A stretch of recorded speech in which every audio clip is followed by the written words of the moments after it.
Ils sont prêts à tout pour sauver leur usine de papier. Ou retenez-les car ils vont faire un malheur.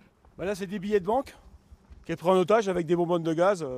La manière forte pour sauver des emplois dans une usine pas tout à fait comme les autres, on y fabrique des Cartes grises, passeports, billets de banque. autant de monnaies d'échange pour être entendus. Les salariés ont même brûlé 6 bobines de papier pour faire pression sur le gouvernement. Il n'y a que nous qui le faisons pour la carte grise. Donc c'est vraiment... en plus, l'État va être en pénurie.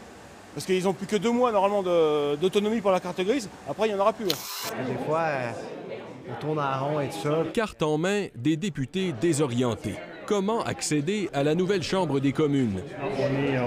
Comme quoi il n'y a pas que les élèves qui sont perturbés les jours de rentrée, quoique ces élus ont tout de même une bonne raison. Le décor a beau avoir changé, les élus ont vite retrouvé leurs vieilles habitudes. Les libéraux vont-ils enfin avouer qu'en achetant Trans Mountain, ils se sont rangés du côté du grand capital puis ont abandonné la protection de l'environnement? C'est ça la vérité. Malheureusement, les déficits libéraux, ça va conduire directement à des augmentations de taxes et d'impôts pour tous les Canadiens et toutes les Canadiennes. Voilà, donc ça c'est la récolte que j'ai fait hier lors d'une sortie à vélo. Drôle de récolte pour un agriculteur. C'est un peu la problématique qu'on rencontre un peu partout au bord des routes secondaires. Ras-le-bol de ces automobilistes qui jettent leurs déchets par les fenêtres. Et au-delà de la pollution engendrée, ces déchets peuvent être fatals aux bovins. Ça nous est déjà arrivé de constater qu'effectivement il y avait un corps étranger, aussi bien de l'aluminium que du plastique, même si les autopsies chez le bovin restent quelque chose de relativement rare pour des questions économiques.